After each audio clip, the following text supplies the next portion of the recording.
Unit second आज देखते हैं। यूनिट सेकंड का रिवीजन कल यूनिट फर्स्ट में जो इम्पोर्टेंट क्वेश्चन से आपको बताए गए थे। यूनिट सेकंड में जो सबसे इम्पोर्टेंट क्वेश्चन है उसको हम सीक्वेंस वाइज देखते हैं। सबसे पहला जो हर साल आपसे पूछा जाता है वो है IEEE स्टैंडर्ड।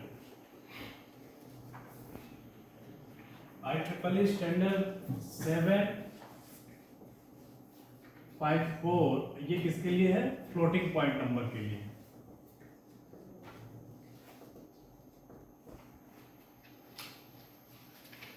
सेकेंड क्वेश्चन जो आपसे पूछा जाएगा वो बोथ एल्गोरिथम के क्वेश्चंस पूछे जाते हैं।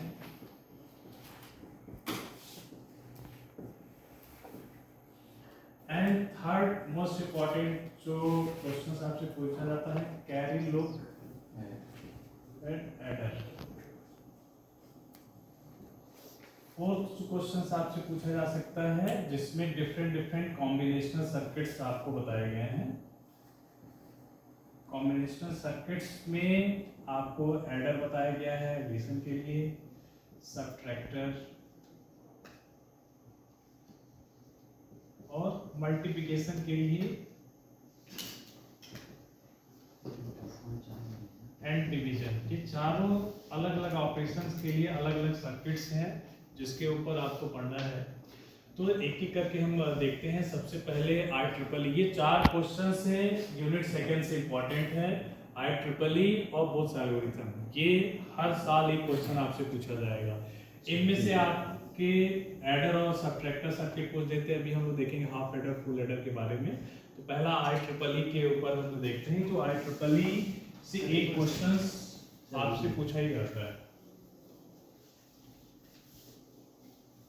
एक एक करके समझते हैं IEEE क्या होता है। तो फ्लोटिंग पॉइंट नंबर्स के कैलकुलेशंस के लिए, इनके कंप्यूटेशन के लिए हम IEEE स्टैंडर्ड एक डिजाइन किया गया और उसके ऊपर जो है आपको जो फ्लोटिंग पॉइंट्स नंबर्स होते हैं उन नंबरों के ऊपर कैलकुलेशंस किया जाता है।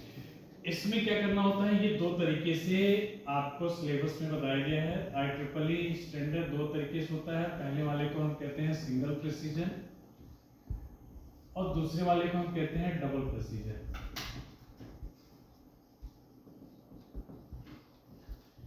IEEE स्टैंडर्ड पढ़ने में तीन चीजें आपको बहुत ध्यान रखनी है। सबसे पहले क्या होता है, नंबर को रिप्रेजेंट करने के लिए पहला होता है साइन। साइन बीट को हम कैसे रिप्रेजेंट करेंगे, इसके लिए हमारे पास आपको कि जब हम बाइनरी नंबर्स में रिप्रेजेंट करते हैं तो हमारे पास दो ही नंबर होते हैं। नॉर्मल जब हम कैलकुलेशंस करते हैं तो कैलकुलेशन में अगर हमें 5 लिखना है तो ये क्या है, +5 है। -5 में हम क्या करते हैं, ये सिंबल्स का हम यूज कर लेते हैं। लेकिन जब हम बाइनरी कैलकुलेशंस करते हैं तो वहां पे क्या होता है कि साइन को भी रिप्रेजेंट करने के लिए हमें 0 और 1 का यूज करना होता है। ये आपको ध्यान रखेंगे कि अगर नंबर आपका पॉजिटिव है तो हम 0 लिखेंगे, नंबर अगर हमारा नेगेटिव है तो 1 लिखेंगे। साइन बीट के लिए हमारा ये जो है 0 अगर है तो पॉजिटिव नंबर है, 1 है तो नेगेटिव नंबर है। सेकेंड आपको क्या ध्यान देना है, एक्सपोनेंट। एक्सपोनेंट में हम बायस एक्सपोनेंट निकालते हैं, ये आपको ध्यान रखना है। अभी हम कैलकुलेट करेंगे तो आपको बायस एक्सपोनेंट्स में क्या होता है, सिंगल और डबल प्रिसीजन में जो हमारा एक्सपोनेंट होता है इसमें हम क्या करते हैं, अगर हम e की वैल्यू कैलकुलेट करना है या e तो e प्लस पहले वाले में 127 हम ऐड कर देते हैं। जो भी हमारा एक्सपोनेंट आता है तो एक्सपोनेंट में हम 127 ऐड करेंगे, जो नंबर आएगा वो क्या रहेगा, हमारा बायस एक्सपोनेंट रहेगा। क्लियर। सेम हम जब डबल प्रिसीजन निकालते हैं तो इसमें बायस एक्सपोनेंट निकालने के लिए हम क्या करते हैं, e प्लस 1023 ऐड करते हैं। ठीक है, तो ये चीजें आपको ध्यान रखनी है कि ये जब हम बायस एक्सपोनेंट निकालते हैं तो हमारा सिंगल प्रिसीजन में 127 ऐड करते हैं, डबल प्रिसीजन में हम 1023 ऐड करते हैं। ठीक है, फिर हमारा क्या होता है, थर्ड पार्ट क्या होता है, द मैंटिसा।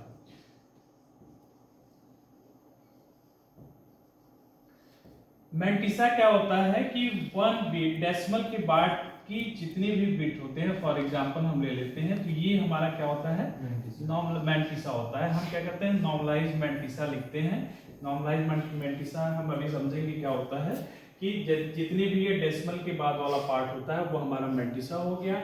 और जब हम इसको नॉर्मलाइज करते हैं तो जो भी हमारा पावर में आता है, अगर डेसिमल है तो 2 की पावर में आएगा, तो वो हमारा एक्सपोनेंट हो जाता है। साइन बीट हम यहाँ से डिसाइड करते हैं, नंबर अगर 0 है तो हमारा पॉजिटिव नंबर है, अगर साइन बीट 1 है तो नंबर हमारा नेगेटिव नंबर है। अब इसको हम कैसे रिप्रेजेंट करते हैं, ये तीनों चीजों को रिप्रेजेंट करने के लिए हमारे पास 2 अलग अलग मेथड होते हैं। तो इसमें 3 कंपोनेंट्स आपने देखा। पहला कंपोनेंट क्या है, साइन, दूसरा कंपोनेंट क्या है, एक्सपोनेंट, और तीसरा कंपोनेंट क्या है, मैंटिसा। तीनों क्लियर है। अब इसको रिप्रेजेंट करने के लिए 2 तरीके से इसको कैटेगराइज किया गया। सिंगल प्रेसिजन जो होता है, टोटल नंबर ऑफ बिट्स होती है 32 बिट्स में ही हमें नंबर को रिप्रेजेंट करना होता है। और इस 32 को हम 3 पार्ट में कैटेगराइज करते हैं। तो पहला 1 बीट हम रिजर्व रखते हैं, किसके लिए, साइन के लिए, ठीक है। उसके बाद क्या होता है, रिमेनिंग 8 बिट्स जो हमारा है, तो 8 बिट्स किसमें होगा, ये हमारा एक्सपोनेंट के लिए होगा। और इसके बाद क्या है, कितना बचा, 23 बिट्स। 23 बिट्स जो हमारा है वो हमारा मैंटिसा के लिए होता है। तो ये हमारा, हम इसमें मैंटिसा को हम रिप्रेजेंट कर लेंगे। अब टोटल आप देखेंगे तो कितना हो गया, 32 बिट्स का होता है। अब ये 32 बिट्स किसके लिए है, सिंगल प्रेसिजन के लिए है। तो अगर आपसे क्वेश्चन कहता है सिंगल प्रेसिजन में, तो आपको ऐसे रिप्रेजेंट करना होता है।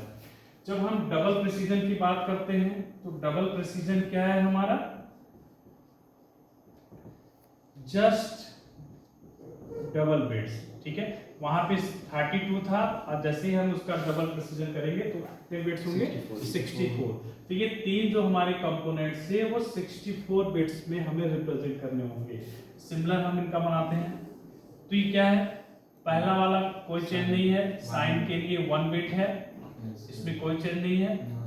चेंज कहाँ आता है, मैंटिसा और एक्सपोनेंट में। अब इनको यहाँ पे 11 बिट्स हो जाते हैं, किसके लिए, एक्सपोनेंट के लिए। और रिमेनिंग 52 बिट्स जो है वो किसके लिए है, मैंटिसा के लिए, ठीक है। तो ये हमारा सिंगल और डबल प्रेसिजन होता है। इसमें 32 बिट्स में हम तीनों को डिवाइड करते हैं, इसमें हम 64 बिट्स में हम डिवाइड करते हैं। अब दूसरा चेंजेस क्या है, पहला आपको ध्यान रखना है कि 32 बिट्स में हम इसको रखते हैं। बायस निकालने के लिए हम क्या करते हैं, इसमें हम ई डैश निकालने के लिए ई प्लस 127 ये निकालते हैं। अब जो हम एक्सपोनेंट लिखेंगे, क्या लिखेंगे, बायस एक्सपोनेंट लिखते हैं। इसमें ई कितना होगा, ई प्लस 1023 लिखते हैं, ठीक है। तो इसमें हम कितना ऐड करेंगे, एक्सपोनेंट जो हम निकालेंगे 1023 लिखते हैं, और जो नंबर आएगा हम इसमें रिप्रेजेंट करते हैं। एक क्वेश्चन समझ लेते हैं। सिंगल और डबल प्रेसिजन में आपसे क्वेश्चन क्या पूछा जाएगा कि क्वेश्चन गिवन रहेगा और उसको ये कह सकता है, जैसे ये क्वेश्चन गिवन है और इसको ये कह सकता है कि IEEE के सिंगल या डबल प्रेसिजन में रिप्रेजेंट करिए। कई बार कोई एक पूछता है, कई बार दोनों पूछ देते हैं कि represent in single and double precision. तो सपोज दैट ये क्वेश्चन दिया है 85.125, ठीक है। तो ये नंबर अगर गिवन है तो सबसे पहले हम क्या करते हैं, इन नंबरों की बाइनरी निकालते हैं, ठीक है।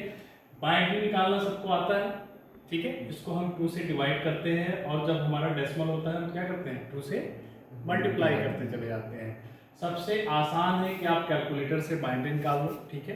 कैलकुलेटर से आपको अलाउ होते हैं, तो कैलकुलेटर से आसानी से कोई भी नंबर गिवन है तो आप बाइनरी निकाल लेंगे। अदरवाइज आप यहाँ से बाइनरी निकाल सकते हैं कि 85 की बाइनरी कितनी आएगी, और आप डिवाइड करते चले जाइए, और ये आपकी बाइनरी ऑलरेडी ये आ रही है, ठीक है।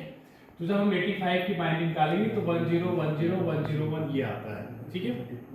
अगर नहीं आता होगा तो वो आप सीख लेना कैसे हम बाइनरी निकालते हैं। और कैलकुलेटर्स के द्वारा बाइनरी निकालना भी आपको आना चाहिए। वहाँ पे हम मोड सेलेक्ट कर लेते हैं और मोड सेलेक्ट करने के बाद हम डायरेक्टली बाइनरी को कन्वर्ट कर लेते हैं, ठीक है।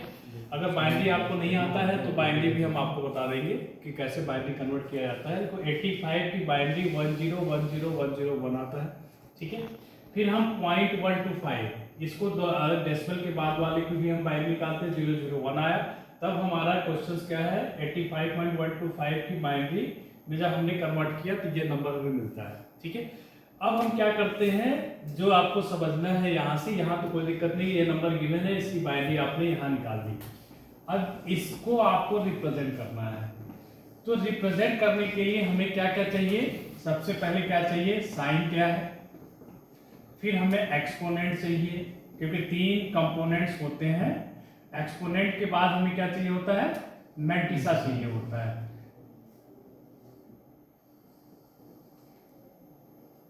अब ये 3 चीजें हम देखेंगे कैसे निकालना है। तो सबसे पहले हम क्या करते हैं, ये नंबर्स आया, इस नंबर्स को हम नॉर्मलाइज करते हैं।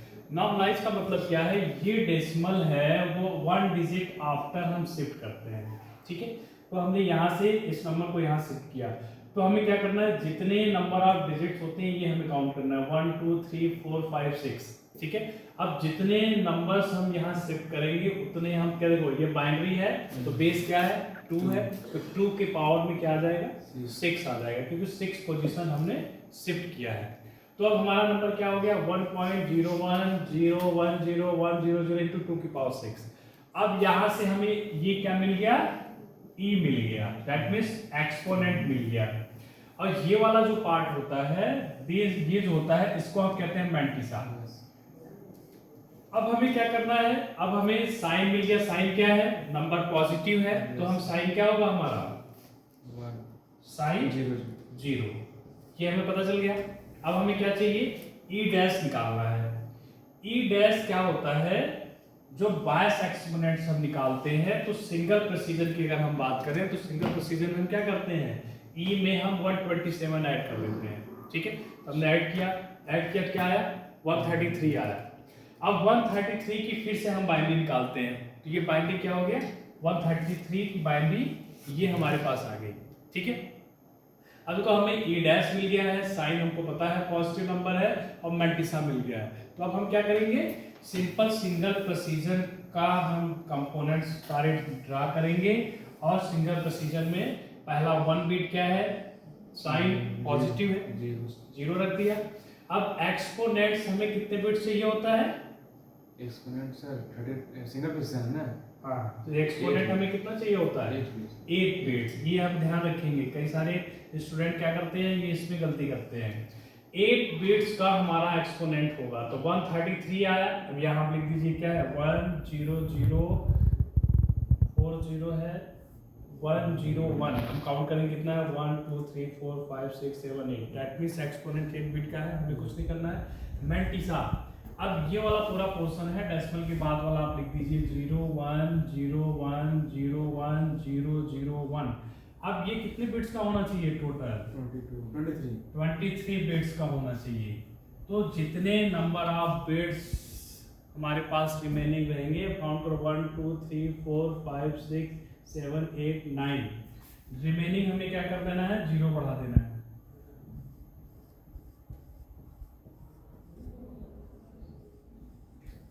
दैट मीन्स कि टोटल 23 बिट्स होने चाहिए। तो ये 0 आपको लिखना है, आप इसको छोड़ना नहीं है। 23 बिट्स का ये, 8 बिट्स का ये, 1 बिट्स का ये, तो ये हमारा क्या हो गया, सिंगल प्रेसिजन कंप्लीट हो गया, ठीक है। इतना आपको करना है। सिमिलरली अगर आपसे डबल प्रेसिजन कहा जाए तो आपको क्या करना है कि हम इस सिंगल प्रेसिजन समझ में आ गया, तो इसमें हम क्या करते हैं, सिंगल प्रेसिजन के बाद हम डबल प्रेसिजन यूज करते हैं। और डबल प्रेसिजन में हमारे पास क्या है, मैंटिसा चेंज नहीं होना है, सिर्फ चेंज क्या होना है, एक्सपोनेंट चेंज होना है। साइन भी हमारा क्या है, पॉजिटिव है, तो ये 0 रहेगा। चलो इसके नीचे हम बना देते हैं डबल प्रेसिजन। डबल प्रेसिजन निकालने के लिए हमें क्या करना है कि ये हमारा 1 बिट, इस पे कुछ चेंज नहीं हो रहा है, एक्सपोनेंट में चेंज होगा। चलो यहाँ पे डबल प्रेसिजन हम कैलकुलेट कर लेते हैं। डबल प्रेसिजन में हमें क्या करना है, सिंगल में हम 127 ऐड कर रहे थे, इसमें हम कितना ऐड करेंगे, 1023 ऐड करेंगे। जब हम 1023 ऐड करते हैं तो इसमें हमारा जो नंबर्स आते हैं वो टोटल नंबर हमारा आएगा 1029। हम ये हमारा हो गया 1029 हो गया। अब 1029 की हम क्या करेंगे, बाइनरी निकालेंगे। अब 1029 की हम बाइनरी निकालते हैं। इसकी बाइनरी मैं डायरेक्ट लिखता हूँ, आप इसको कैलकुलेट कर लीजिएगा। ये टोटल बाइनरी आपका आ रहा है 1029 आएगा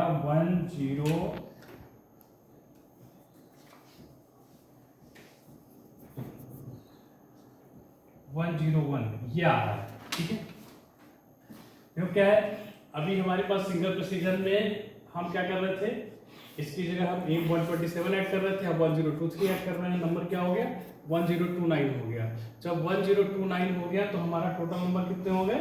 अब 1029 की हमने बाइनरी निकाली तो ये हमारे पास आ रहा है। अब हम क्या करते हैं, अब देखो ये क्या है हमारा एक्सपोनेंट आ गया। एक्सपोनेंट लिख दो 1 0 1 2 3 4 5 6 7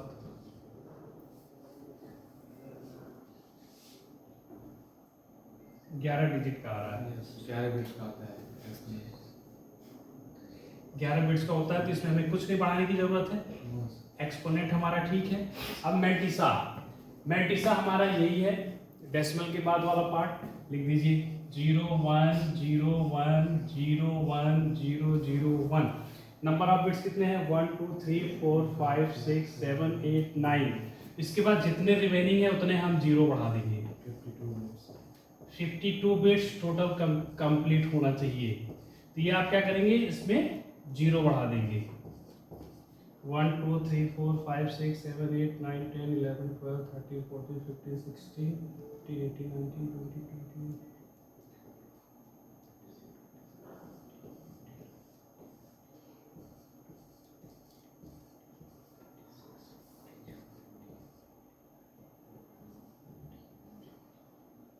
51 52। ये 0 आपको मैंटिसा के बाद में बढ़ाना है, पहले नहीं, ठीक है। तो ऐसे हम क्या करते हैं, सिंगल प्रिसीजन और डबल प्रिसीजन में हम नंबर को रिप्रेजेंट कर सकते हैं। फिर से देख लो IEEE में क्या होता है, 3 कंपोनेंट्स होते हैं, ठीक है। 3 कंपोनेंट्स में हमें साइन, एक्सपोनेंट और मैंटिसा फाइंड करना होता है। ये 2 तरीके से कैटेगराइज होता है, सिंगल प्रिसीजन और double precision. Single precision total 32 bits का होता है, इसमें 1 बिट साइन के लिए होता है और हमारे पास 8 बिट जो होता है वो एक्सपोनेंट के लिए होता है, रिमेनिंग क्या होता है मैंटिसा के लिए होता है। जब हम डबल बिट्स में जाते हैं तो बिट्स हमारे जस्ट डबल हो जाते हैं, 64 बिट्स का होता है और 64 बिट्स में 1 बिट साइन का होता है, 11 बिट्स एक्सपोनेंट्स का होता है और रिमेनिंग जो होता है वो हमारा मैंटिसा के लिए होता है। और जब हम कैलकुलेट करते हैं तो ये नंबर ऑफ 0 जो हमारा मैंटिसा है उसके लास्ट में हम ऐड कर देते हैं, ठीक है। सबको समझ में आ गया? यस। ठीक है, थैंक यू।